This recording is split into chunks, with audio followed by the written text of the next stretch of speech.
Hello, hello. Happy Wednesday.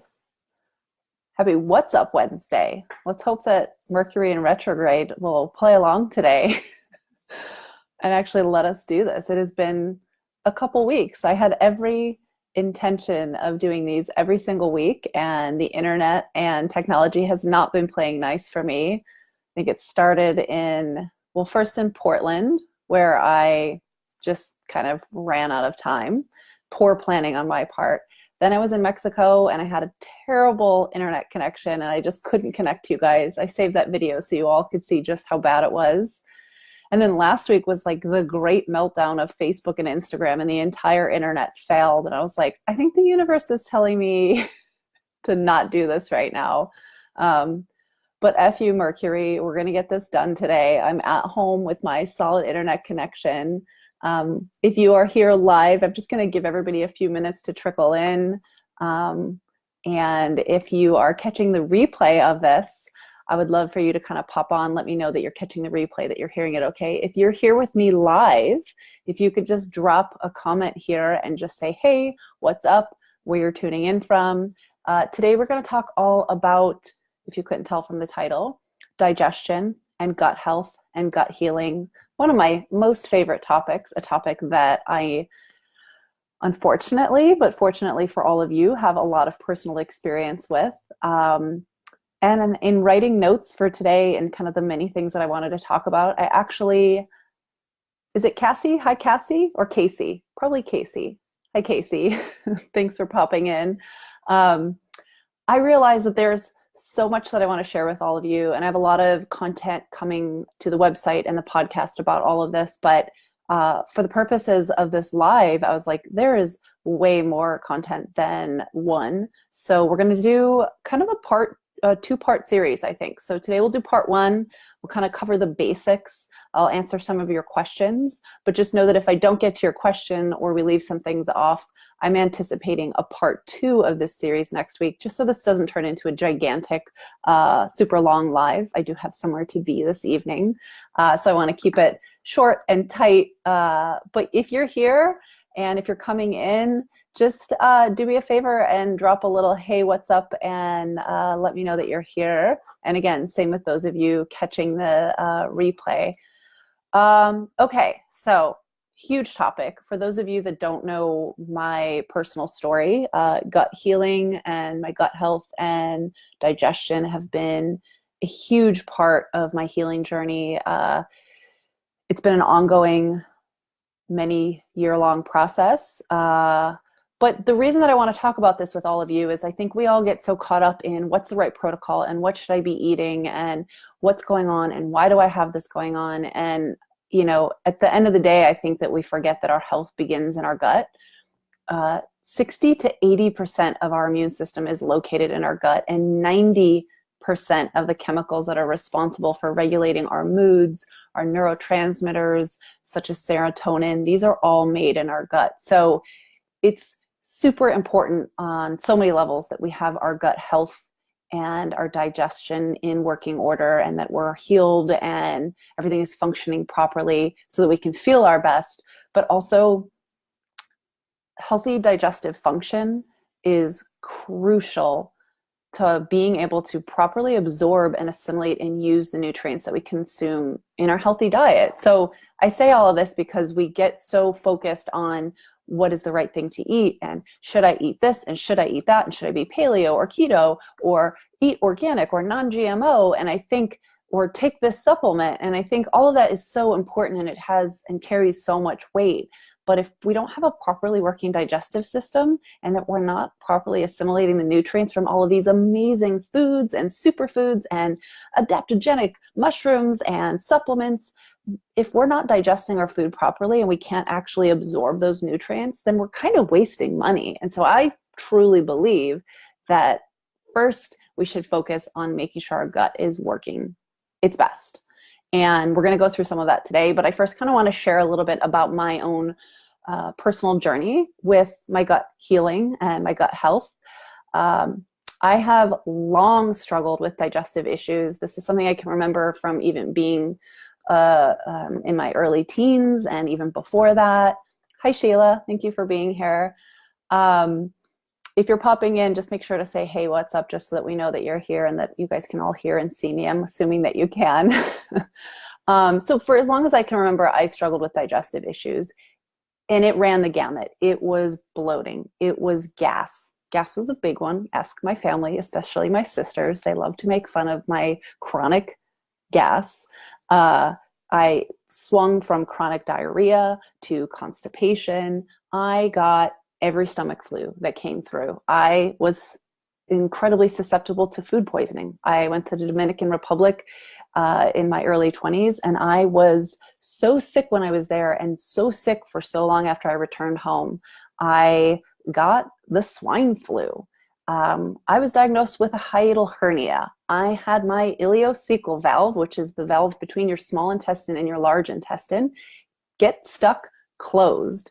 And that sucked, because when that valve closes, waste can actually back up in your small intestine, and it's kind of like a kitchen sink that backs up, and it can digest or disturb your digestion, and you basically are overloaded with toxins that should be excreted out the body.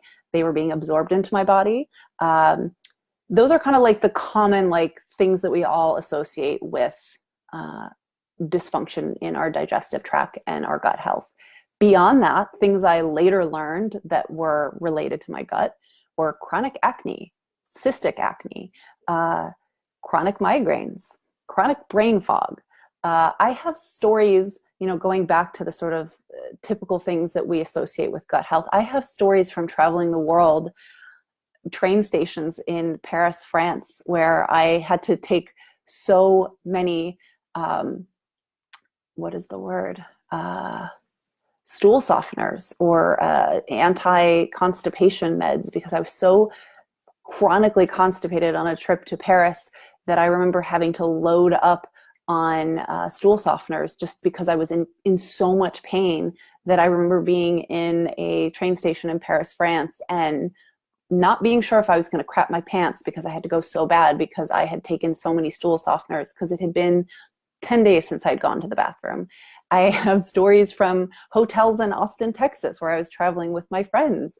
Like I was the joke of the family. I always had gas after dinner. I remember being in my 20s and canceling dates with men because I had such horrendous gas that I was like, I don't think that this is going to work. Like nobody's going to go on a date with a girl that's like tooting, right? Like that's not cute. So I know all this is funny and I make jokes about it, but it's just kind of to the point of like, I can't tell you how long I put up with that stuff and how long I normalized it before there was like this light bulb moment of like, there's a problem. Like we normalize feeling this way because we just sometimes forget how feeling good should feel, and like being at our best should feel. Two, like so many people experience these things that it's just kind of like, haha, Beth's the girl that farts after every meal. Haha, every trip I go on, I don't poop for 10 days. Like this is not normal. This is not how we should be living our lives. This is not okay, but we normalize it. We think, well, it could be worse, So for me, like you all know that I'm 100% gluten-free. In 2005, I discovered I had a severe gluten intolerance. And this was kind of step one for me of seeing how food could be medicine, how food could actually affect my body and make changes to my health in a fairly immediate way. So the main things I realized when I first went gluten-free were a lot of my digestive symptoms lessened. I'm not going to say that they got 100% better, and that was like the be-all, end-all. It was the first step of that. And then many years later, after processed foods kind of crept into my body, my diet, and foods of convenience, I started noticing things started to creep up again. The chronic migraines, I started putting on weight. My digestion went back to not feeling so great. So about 5 years into being gluten-free, that's when I made the huge change of cutting out processed foods and really paying attention to eating a more whole food, real food focused diet, cutting out sugar, being mindful of dairy. And that again was like just another layer of getting closer to feeling my best, but it wasn't enough. And then I was like, okay, I found paleo and cut out all grains and beans. And again, like limited dairy, and still better. Not great, not perfect, just another layer. And then I found myself just getting so desperate to find the answer for me. that I experimented with full-blown elimination diets with my naturopathic doctor. We did that autoimmune protocol. And again, I felt that much better. I was that much closer, but I was still experiencing pretty severe issues when it came to my digestion. I just kind of always felt like food was sitting in my gut. I felt like there was this chronic bloating, like the gas, the feeling of food just rotting in my gut. I know that's disgusting to talk about. I remember experiencing it, especially with higher protein meals or very fibrous veggies. So I tried apple cider vinegar and the lemon water and digestive enzymes, and we still were kind of hitting this wall. And that's when my naturopathic doctor said, like, I think that there's something more going on here. We've tried this, we've tried that. Like, there has to be something else going on. And she recommended some 3-day stool testing. And that's when we discovered I had a parasite and pathogenic bacteria. And for me, this was like the final piece to the digestive and gut healing puzzle, the big stuff. We were able to start tackling it very targeted. So we did a full-blown gut healing protocol. We took herbal antimicrobials. From there, we then did a liver detox to make sure that my detox pathways were open, so that as we were killing off all of these pathogens, that they were able to move their way out of the body. And like, for me, and all the many years and all the protocols and the steps and the baby steps, like, that was some of the biggest relief I had ever experienced. And we'd been doing all these things and trying all these things to clear up my acne and my migraines and normalize my cycle. And it wasn't until we kind of got to the root cause of my gut health that I saw huge, huge, huge changes across the board. So that's kind of like, in a nutshell, a very abbreviated version of my own personal gut healing story. And, you know, I've never been tested for SIBO. When we did stool testing, Candida came up negative. That's not to say I never dealt with it in the past. I spent many, many, many years on antibiotics in my 20s because of a compromised immune system. I was sick often with sinus infections and upper respiratory infections and bronchitis and every little thing that you can imagine. So I know, knowing what I know now, that already having a compromised immune system from the time I was a toddler into my 20s and 30s, and then on top of that, many, many, many years of antibiotics, it was the perfect storm for, you know, creating a dysbiosis in my gut. And, you know, when you have dysbiosis in the gut, as we talked about at the very start, 60 to 80% of your immune system lives in your gut. You then become more, it's like this chicken and an egg situation, where then you become so much more susceptible to catching pathogens from your food, or foodborne, you know, what we call food poisoning, or just in general being exposed to things, all those things I sort of told you I had experienced in the past. So it's this chicken and an egg thing, where if your gut's not right, your immune system is compromised. Your immune system's compromised. You're now that much more susceptible to catching a parasite, to pathogenic bacteria. Your gut is in a place that it can't fight it off. Those take up home in your gut, and the cycle continues. So beyond the things that we've already talked about, some of the things that I want to note about other signs of an imbalanced gut. So that chronic diarrhea or constipation, it can swing one way or the other chronically for you. It can swing both ways depending on your life and where you're at, and if you're stressed, and if you're traveling, and what you're eating.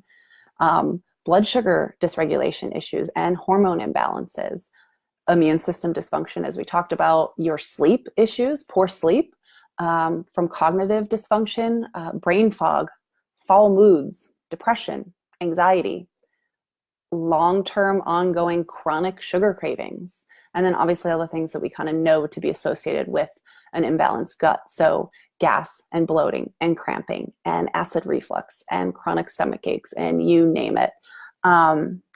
Sheila said hives. I suffered from the worst hives of my life for years, at times. Wow. That's incredible. And where are you at now with that, Sheila? Did you go through gut healing and did that remedy? And that's actually a really amazing, I'm glad you brought that up, because that's something I forgot to mention, is that I've always struggled with allergies, environmental allergies obviously to foods, and intolerances to foods, allergies to my own cats, seasonal allergies. When I moved to California, I was convinced I was just allergic to California, and I didn't know if I could live here. I would tell my husband every day, like, I don't know if I can do this. I was constantly sneezing. And again, just the same as your immune system's job is to protect you from pathogens in your food and in your environment, it's the same exact thing. And so when our immune system is weakened because our gut is in dysbiosis, we're so much more susceptible to not being able to fight things off. And allergies are no different. Seasonal allergies, allergies to pets and animals, and again, foods, these are no different when our immune system's compromised. And on top of, explaining that my brain fog lifted and my chronic migraines and horrendous cystic acne were all remedied as I healed my gut, seasonal allergies were a huge thing. I almost never experienced them at this point. And this was an ongoing problem for me, very chronic, many, many years. So to kind of like move into our digestion and kind of like a digestion 101, I'm not going to go through this really step-by-step because I have a really robust post and series on my website. So I'm going to include that link here for you all. It's the Digestion 101 series, and it's a multi-part series where I go step-by-step. We call it a north to south process, starting with the brain. And so I just want to take a few moments to kind of explain to you guys how digestion works and to kind of remove this idea that our digestion is just our stomach, that it's only happening in our stomach. And when we talk about gut healing, that we just like, what supplement should I take and what food should I eliminate?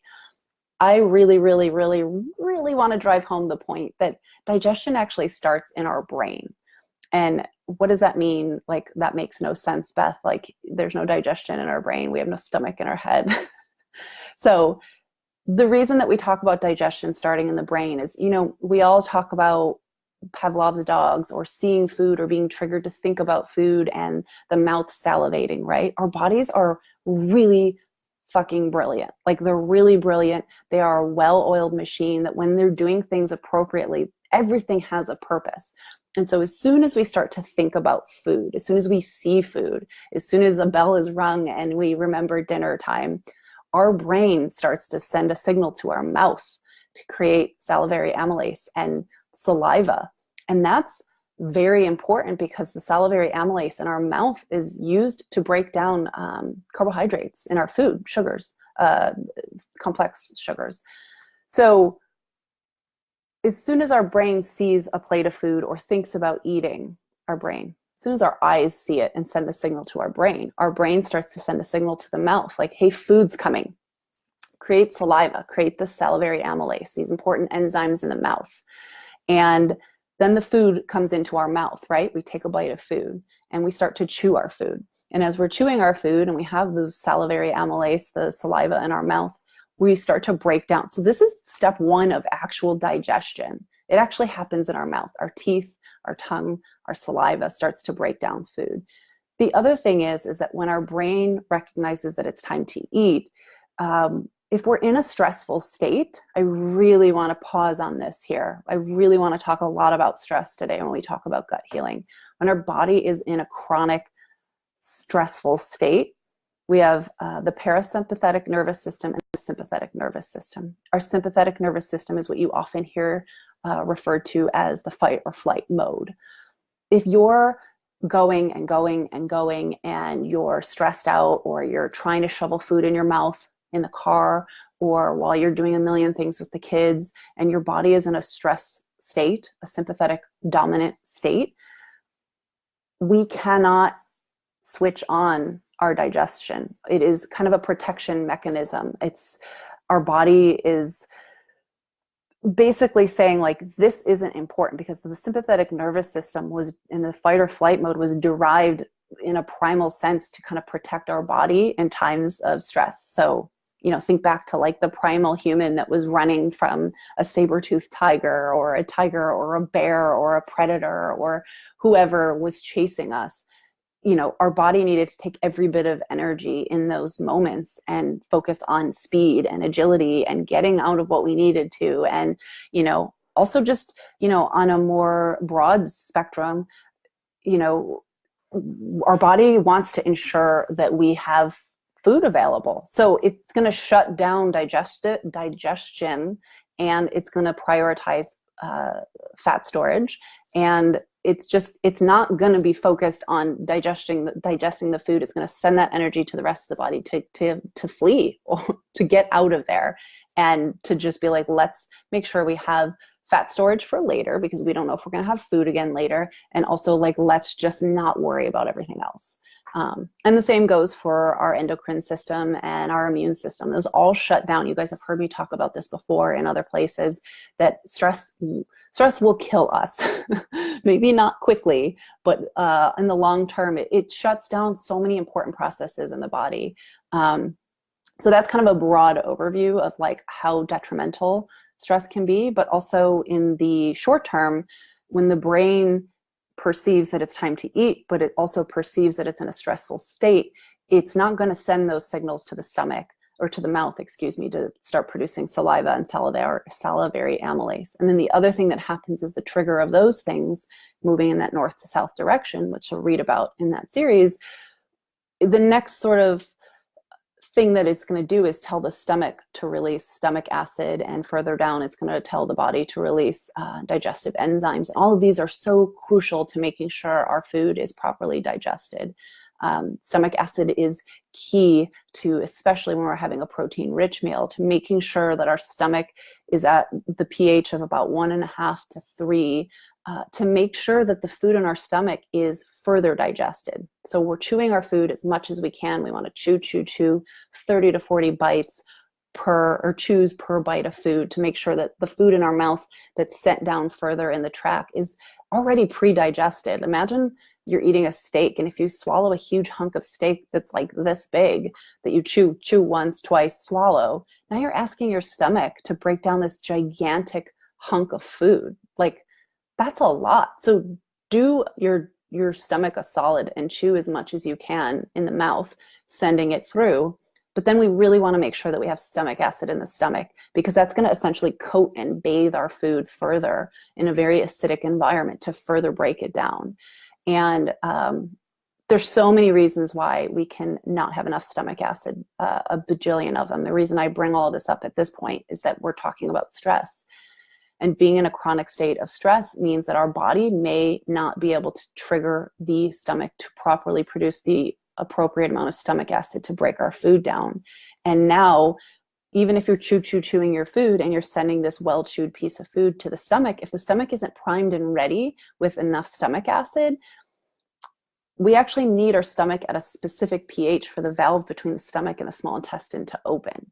And so people that experience bloating and post-meal gas and acid reflux, and just that feeling of like, oh, my food is just sitting in my gut.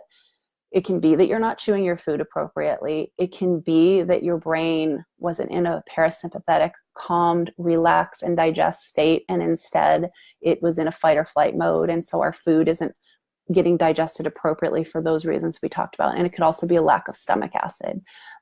So to offer a really quick and simple tip, besides making sure that you're eating in a calm and relaxed state, and that you're taking deep breaths, and making sure that there's not 7,000 things happening at mealtime, and making sure that you're chewing your food, a really simple way to trigger the stomach to start to produce more stomach acid on a very clean and simple food-based approach. We can take some digestive bitters,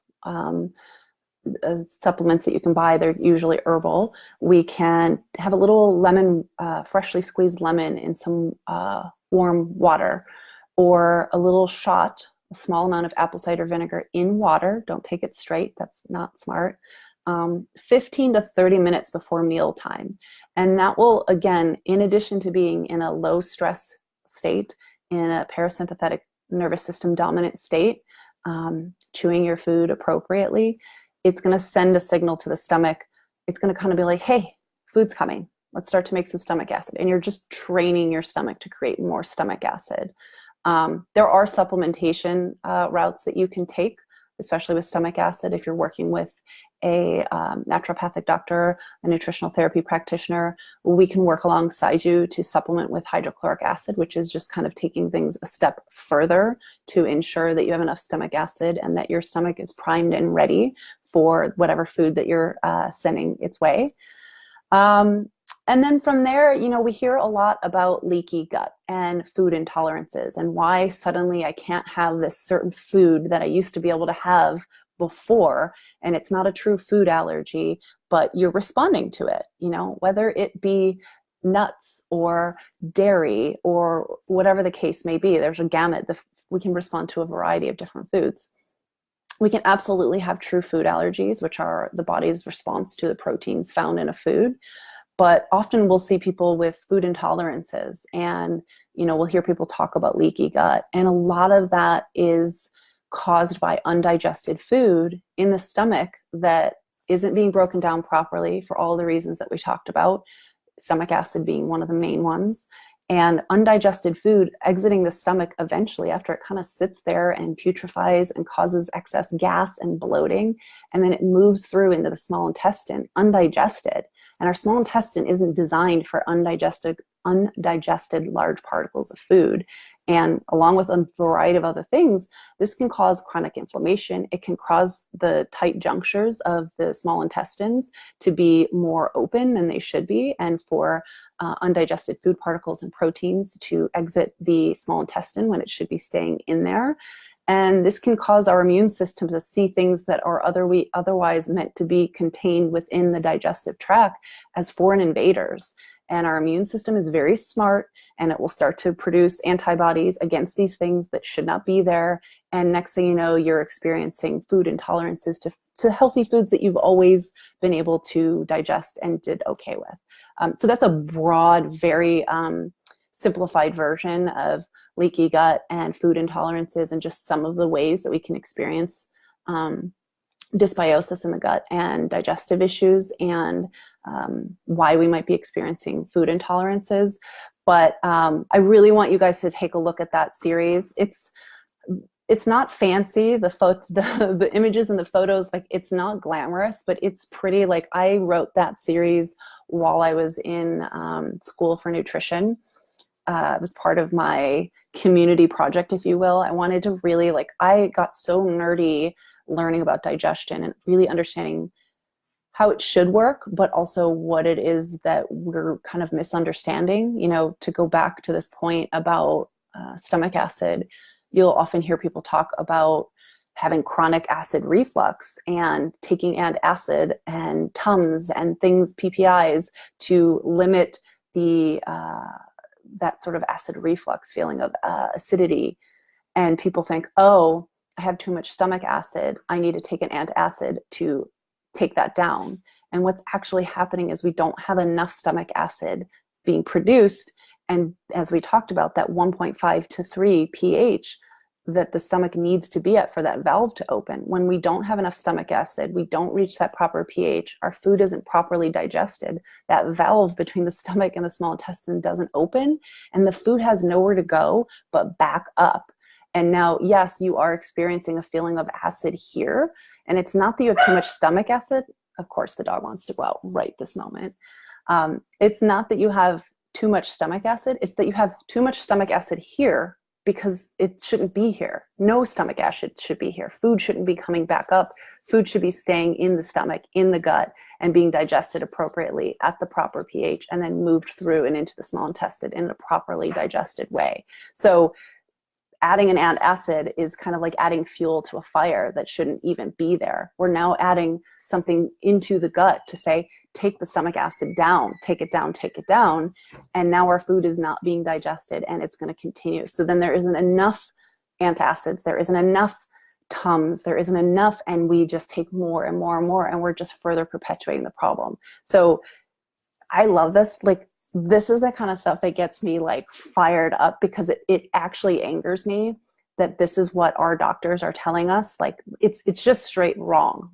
It's absolutely wrong. And we're now perpetuating problems and making them worse. And then chronic PPI use, chronic antacid use, essentially is just putting us in a state that we're more susceptible to other issues long term. So that's a whole nother conversation, but I share that with you because it's those are the things that when I was in school and I was truly learning how my digestion was supposed to work, and maybe why I was experiencing all these food intolerances I had never experienced before. it was like I felt myself just being like, I can't not talk about this. So that series on the website that I included the link to is, it gets really nerdy, it gets really sciencey, it gets into the details. But if this is something that you enjoy and you really want to understand further, I mean, we go beyond, obviously, I just kind of did a broader overview and talked about the stomach and then to the small intestine. But our food from there moves into the large intestine, and we also have to worry about the gallbladder and fat digestion and liver health and a million other things. But because it's north to south, often if we just start here, making sure we're not in a stressful state, making sure that we're chewing our food appropriately, making sure that we're eating in a calmed, relaxed environment, we're taking breaths between our bites, we're setting our fork down, making sure we have enough stomach acid, and maybe supplementing with real food sources or supplementation as necessary to support our body in that way. Sometimes those are enough that we're kind of getting to the root cause of our digestive dysfunction, and then we can kind of move into focusing on the healing. So I know there's some of you here on the live, and I want to just make sure that you all know that if you have any questions, to pop in here and drop them. I know I'm kind of giving you all a lot of information about digestion. There's my husband taking out the dog.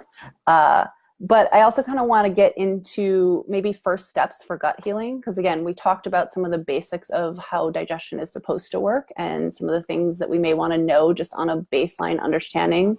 So that we know simple things that we can do to support our digestion that don't require elimination diets or supplementation or anything aggressive like that. You guys, Uncle Larry's here. Hi, handsome boy. Hi. He's a little, I wish you guys could, oh, are you trying to get in my lap? Oh my goodness. Oh my God. Come, oh, and Sari too. We got the whole crew. Come here. Come here. Okay. Okay. You guys, look. Can you not? Can you not with this one? Oh my God, the whole family. You guys got to see everybody but Indy. This has been lots of cameos from the Bricky crew, especially the furry crew. Sari's at my feet. There's JPEG. Wait, this is hard to do. JPEG. Uncle Larry. Oh my God, I can't. Okay, and now you're watching the dog hump the cat. So, Sari, can we not do that? Hey, Sari. Oh my God. So that just happened. All right, so I have a post that I'm working on for you all where I'm breaking down what I call the 4 R's of gut healing. And it's going to be more in depth than what we'll kind of touch on here, but I want to just kind of plant the seeds for you all here in part 2 of this series so that we don't have like an hour-long Facebook Live. I definitely want to get into some other additional things, but I want to kind of touch on as much as we can here in this first one. I just love, like, it has been quiet here all afternoon, and I get on a Facebook Live and like the whole frickin' crew. Larry, are you so stoked? Do you guys see his bow tie? Are you kidding? How am I supposed to focus when there's this? Hi, Larry. Oh my God, hi. Hi, Larry. Okay, so I can't believe you all are still hanging in there with me while I show off my furry crew. Okay, so the 4 R's of gut healing. We'll kind of touch on this briefly, and then I'm excited that I'm going to have this more in-depth article that I'm writing for you all. But these are kind of some of my tips for, okay, great, Beth, my stomach hurts all the time. I have chronic acne and migraines, and I'm farting all the time, and I have to cancel plans because I can't tell if I'm going to crap my pants or not poop for a week. Some of my baseline things. So the number one thing I suggest before we get into any crazy supplementation besides some of the real food things I offered just on a baseline to make sure your digestion is working appropriately, the number one thing I would say is start to look at removal. And so I call the first R remove, or reduce and reset. And really here, the goal is to reduce intestinal inflammation. So we want to take away some of the biggest culprits that can cause inflammation in the gut. and for however amount of time that we need to make sure that the gut is healed. So this can be pro-inflammatory foods and chemical irritants that can trigger irritation and create an environment that makes us susceptible for bacteria and parasites and candida. And sorry, there's like the distraction of a dog. Siri, can you get out of that, please? So main ones: grains, dairy, sugar, corn, soy, alcohol, coffee, vegetable oils, artificial sweeteners, huge one. And of course, just like processed foods in general. So these R's can also go beyond removing these common culprits that you guys have all heard me and other people talk about in terms of inflammation in the gut. And, you know, it can be chronic stressors in our environment, toxins in our environment, cleaning supplies, or things that we put on our body. Stressors, chronic stressors, like negative thoughts, like our negative thoughts or negative toxic people in our life can also affect the inflammation in our body, which can affect our digestion, which can affect our gut health. Like, we don't really think about how all of these things affect our health just as much as the food that we are eating or not eating. And we're just looking to offer our body an opportunity to reset and just kind of get to a baseline. And so the amount of time that this might take is going to be very dependent on you. So like I say this a lot, and you guys hear me say this a lot, is, you know, a lot of people ask, how long will it take for me to heal my gut? Or how long do I have to remove foods for? Or how long do I have to do an elimination diet for? The answer is it depends. It depends on how severe your gut dysbiosis is and what is the root cause of your dysbiosis. If you are struggling with bacterial imbalances, sometimes a removal of foods and starving out the bad bacteria, 30 days, 6 weeks, 8 weeks, 12 weeks, that might be enough for you, and you can move on to sort of the next step. For somebody else, if it's for somebody like me who is dealing with chronic pathogenic bacteria, or like an overgrowth of pathogenic bacteria and a parasite and leaky gut, it isn't just enough to remove the foods. As I talked about, I found that I had a parasite, and just starving out the bad bacteria by removal of these trigger foods, it wasn't enough for me. We had to bring in some big guns with herbal antimicrobials, and that was the answer versus antibiotics, but we still had to kind of bring in some big guns. The next R of the 4 R's in gut healing would be replace. And so in addition to removing and eliminating some of these trigger foods that can cause inflammation chronically, we want to make sure that we're replacing it with a diverse range of nutrient-dense whole foods. And this is what can help feed the healthy bacteria or lead to a diverse microbiota in our gut. And this is what's super beneficial to our health overall. And as we talked about, replacing and adding things like apple cider vinegar or lemon water, or working with a practitioner on supporting and using hydrochloric acid, so replacing in that way, or digestive enzymes, or supporting your bile production to help break down fats. So there's, you know, the word replace kind of, it talks just not just about nutrient-dense whole foods, but also supplementation as necessary. The next R would be to repair. So building on the idea of replacing with quality foods and possibly supplementation, we want to make sure that we're consuming foods and supplements that will support and repair our digestive tract and kind of bring things back to a symbiotic state. Some of the things that I recommend at this stage of the game would be gut repairing support like collagen and gelatin-rich bone broth, which is rich in glycine and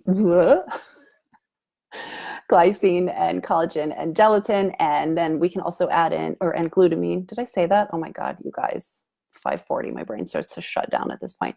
L-glutamine as a direct supplement. You'll get the glutamine from your bone broth, but also L-glutamine in powder or supplement form. Aloe, turmeric, super anti-inflammatory. Slippery elm.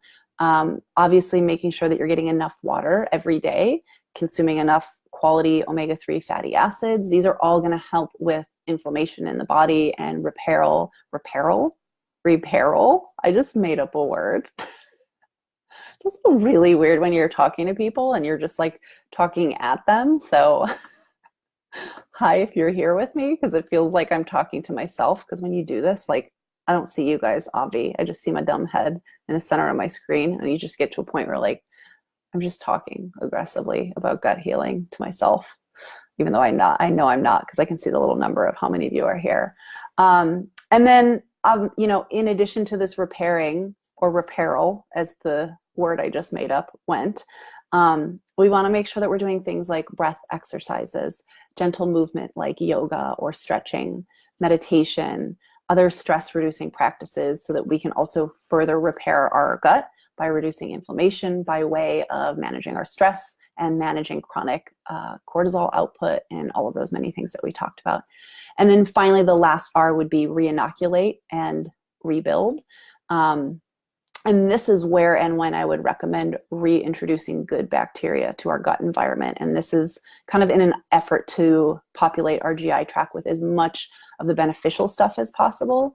And the reason that I recommend it at this point is that once you've eliminated the problem foods and you've spent some time repairing the gut, it's a really good time to bring in the big guns, and your body is now ready for it. Sometimes when we just throw probiotics and fermented foods at a gut that is in disarray and in dysbiosis, it can actually make the problem worse. And so often we need to starve out the bad bacteria or level out the sort of gut as a whole, and sort of take down that inflammation and irritation to the gut lining, so that we can introduce these good bacteria in a state that our body can actually not be affected negatively by them, if that makes sense. So sometimes when we have an irritated gut lining or a overcrowding of bad bacteria and we shove some probiotics in there and people are like, probiotics suck, my stomach hurts, I'm bloated. I mean, let's not be crazy, and like, let's get things under control first. So there's a couple different ways that you can reinoculate and rebuild your healthy gut bacteria. Fermented foods like sauerkraut and kimchi and lacto-fermented pickles and other vegetables, coconut kefir, homemade non-dairy yogurt. These are all super great sources of broad strains of probiotics. And, the great thing about homemade lacto-fermented foods is that every time you make them, the spectrum of strains of probiotics are different, because of the environment that they're created in and a variety of other, any microbacteria that's on the surface of the vegetables that you're lacto-fermenting. So it's a really cool way to kind of have a whole lot of different strains. But they can at times be limiting. And for some people, the acid, when you have appropriate acid in the stomach, sometimes if there aren't enough or a variety of strains of the probiotics, the stomach acid can actually kill some of them. And so this is when, and they're not always acid resistant because of that. So this is when supplementation can work. So probiotic supplements, there are a variety of different things that you can do. The main brand that I recommend to clients right now, and it's, admittedly a brand that I partner with and are a sponsor of mine, is Megafood. They have a Megaflora brand of supplements. They have both shelf stable and refrigerator. And I just kind of wanted to touch briefly on probiotics for all of you and just kind of give you an idea of it can be a confusing world to navigate. Some things to keep in mind, because I got a lot of questions about probiotics, are how many, what kind, what type. So the sort of baseline that I like to recommend to people is that once you've done all of this repairing and removal of foods and you get your gut to a sort of better place to where you can introduce probiotics, if you're just looking to maintain an already healthy gut and just support it like daily maintenance, 5 to 20 billion CFUs are generally just enough. If you maybe need to optimize after traveling, especially traveling abroad, 50 million may be more appropriate. And then when we get into intense support for flora balance, maybe after antibiotic use, or when your intestinal health really needs the support, that would be when you get into like the 200 billion range of CFUs. And CFUs stand for colony forming units. So if you don't know what all of that means, people just get obsessed with this idea of numbers and more is better. And so sometimes they'll see like, but that one has 500 billion CFUs, and more isn't always better. It's sometimes just about selecting the amount and type that's right for you. So lactobacillus and bifidobacterium are the two most common and most researched. But for some people, this may not work. If you have a flared up SIBO or still an imbalance of gut bacteria, or if it just doesn't work, like our guts and the bacteria in our guts are like our fingerprints, and it's going to be different for everybody. So these may not be right for you right now. There are also soil-based probiotics. A couple of brands that I know of that are highly recommended are Just Thrive, Megaspore, and I believe Prescript Assist, but I believe they changed their formula recently. This isn't something that I take or have recommended, so I can't speak to it. I just know that those are 3 brands that come highly recommended. So since we're talking really quick about probiotics, I kind of want to wrap up with this, and then in part 2 of this series, which we'll touch on next week, I have a lot more questions from you all and so many other things that I want to make sure that we get to when it comes to gut health and gut healing. And I know inevitably after you all watch this, there'll probably be even more questions. A lot of people asked about antibiotics and how to manage your gut and your gut health if you have to take antibiotics. And I mean, my general recommendation is avoid antibiotics at all costs as best you can. Like, fight. Do not let your doctor just recommend antibiotics for any little thing, because they're often way overprescribed even still today. That said, there are 100% absolutely certainly times that Western medicine and the acute care of antibiotics are not only necessary, but they're required, So for me, I'd been off of antibiotics for many, many years. And I think it was about 2 years ago, I had a staph infection in the bridge of my nose that got so bad that I had to go to urgent care. And it was hot and it was red and it was swollen and it was painful. And I was fighting with the doctor. I was like, I'm not taking antibiotics. I'm not taking antibiotics. And I was like, there's got to be something natural. And he was like, listen, he got really real with me. He's like, this infection is in the bridge of your nose, and that is very close to your brain. And this is the time that we don't screw around and we don't fight on it. Like, this is life or death. You let that go and you don't fight the infection, and it moves to your brain. And that's all she wrote. And that was all I had to hear. I was like, okay, it looks like I'm taking antibiotics. And I was terrified. I had worked, as I talked about at the beginning of this, many years, many protocols, many levels, so much healing. I was terrified to take antibiotics, but I also knew that I wasn't willing to die over not taking antibiotics. So all that said, do your research, fight your doctor, ask the questions, know when it's time. And if you do come up against a time where antibiotics are non-negotiable, that you have no choice, and it happens, and do not feel defeated, and know that they serve a very important purpose. And this is when modern medicine is incredible.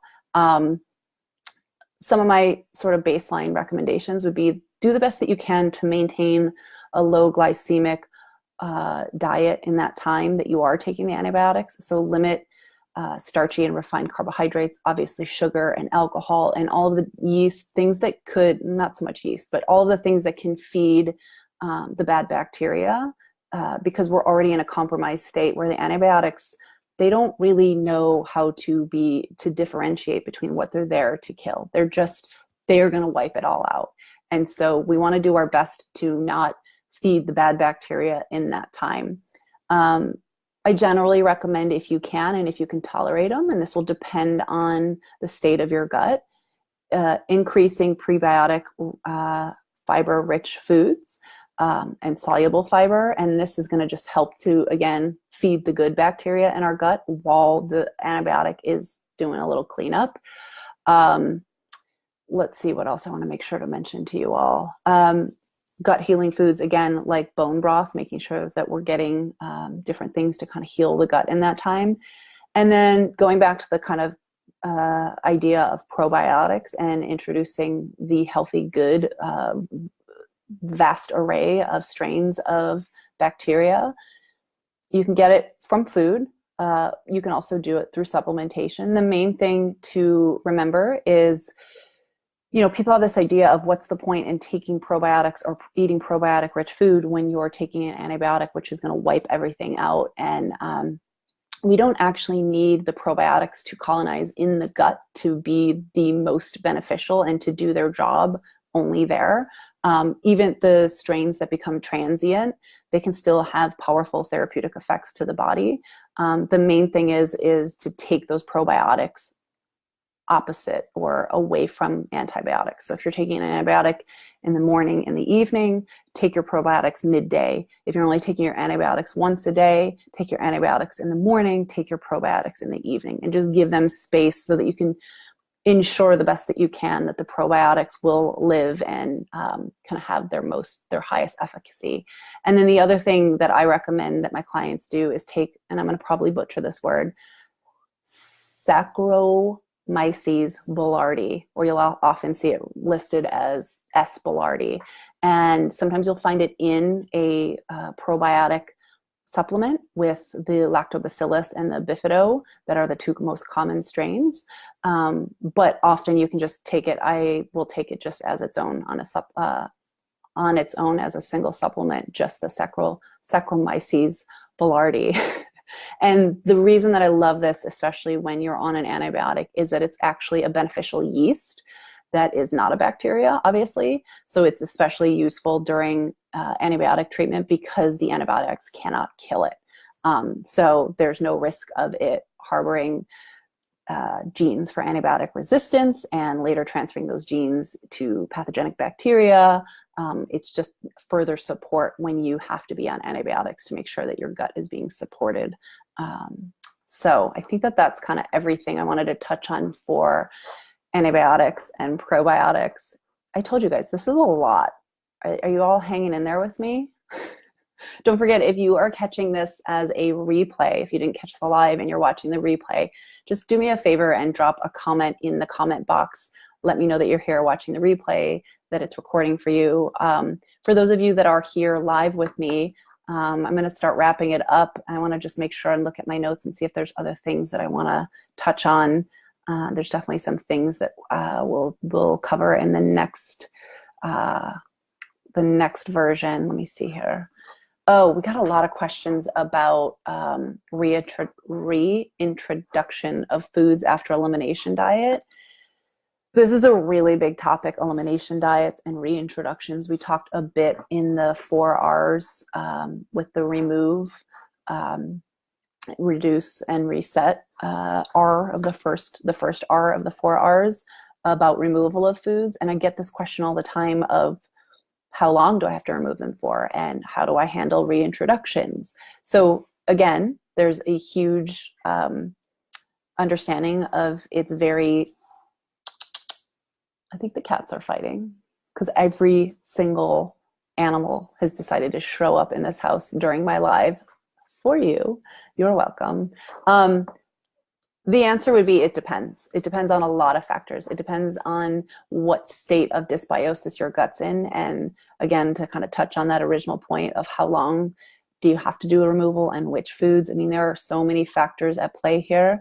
I would say, to be completely honest, I would recommend at a bare minimum when we're talking about like severe gut healing and really kind of getting to a base level and really allowing the body an opportunity to reset and just to begin the healing process and to reduce any sort of inflammatory effects of certain foods and other toxins in the environment or our life, a minimum of 30 days. I would say a minimum of 30 days, and then see how you're feeling. You may want to go more like 6 weeks. And some people have taken on autoimmune protocols and elimination diets upwards of a year, especially if they're dealing with severe autoimmune symptoms and flares and dysbiosis. So it's really kind of dependent on you and what you're dealing with. And I don't really think that there's a strong answer. I want to touch on reintroductions in the next live because it's a really big topic. I have some suggestions on, how to test foods, how to know if your body is responding to certain foods, how much time to give it. Should you reintroduce all of them at once? Shannon, joining late, no worries. adding digestive enzymes to my supplement list. Yes. Okay. So we did talk a bit about digestive enzymes. I kind of touched loosely on supplementation, and at the beginning of this, I would love for you to go back and watch from the start. I gave some really baseline tips for optimizing your digestion and things that we want to know. For many people struggling with gut dysbiosis and a need for gut healing, digestive enzymes are great, like really, really, really great. But there are some steps that I would recommend, maybe even before worrying getting super concerned about supplementation, which we touched on when you go back and watch this. I know this has turned into a really long live. We talked about the 4 R's of gut healing, and we talk about removal of foods and, repairing, and now I forgot my replacing and repairing. So that would kind of fall into replace. So we'd want to first remove foods that could be causing inflammation. And I'm not saying you can't be taking digestive enzymes at the same time, but again, it might be more helpful before we get into adding more, is to first look at what we're doing and see what we can take away that could in and of itself be the root cause of our dysbiosis and the need for gut healing. So again, reducing and removing inflammatory foods, reducing stress, and making sure our digestion from our brain to our mouth to our stomach are optimizing the way that they should. And then, digestive enzymes can be key. I don't take digestive enzymes every day. When I'm traveling or in an acute, more stressful situation, when I know my body maybe needs an extra helping hand, that's at this point where I'm at in my personal healing with my gut. When I include them, they're very helpful. And for the most part, they can be, for most people, they can be a mild addition in terms of replacing and repairing. But I would be mindful if your gut is in a severely inflamed state and it's very irritated, digestive enzymes alone might be irritating. And so again, we might want to go back to the removal of foods and then utilizing things like warm lemon water, digestive bitters, apple cider vinegar, and water as a means to kind of stimulate the production of stomach acid and digestive enzymes in a more soothing and calming way before we add in supplementation. So there's something that I really firmly believe in. I recommend to a lot of my clients. I would just be mindful, possibly if you're working with a practitioner, work alongside them to find the one that might be right for you, depending on what you're going through. But they're really a great tool and can offer a lot of support for sure.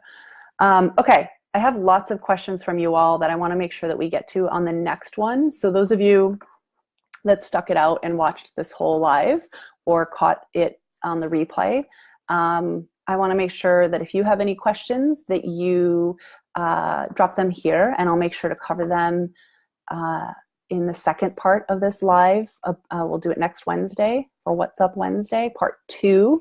We'll talk about deeper into gut healing and digestion. And let me see if there's other questions that I can touch. Yeah, so we had questions about reintroductions that we'll cover in part 2, and with elimination diets and knowing how to reintroduce and see if foods are affecting you and which ones to avoid longer term.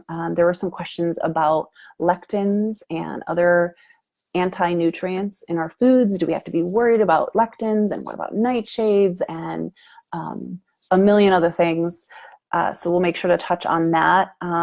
And I think that that's everything that we'll do for today, because my word, we got to an hour. I do not know how that happened. I just talked for an hour about my gut. I hope that you guys got something out of this and enjoyed it. This is one of my favorite topics to talk about, and I'm really excited to have some more articles coming your way on the website that you can kind of check into and use as resources, and then also some podcasts. So thank you for everybody that tuned in live. For those of you that are watching this replay, thank you so much. And like I said, drop any additional questions you have about what we talked about here if you want to know additional information, or maybe things that we didn't get to talking about here in this live, so I can cover it in part 2. All right, y'all, I am off. I hope you guys have a great Wednesday night. Thank you again for being here, and we'll talk to you soon. All right, everybody, be well.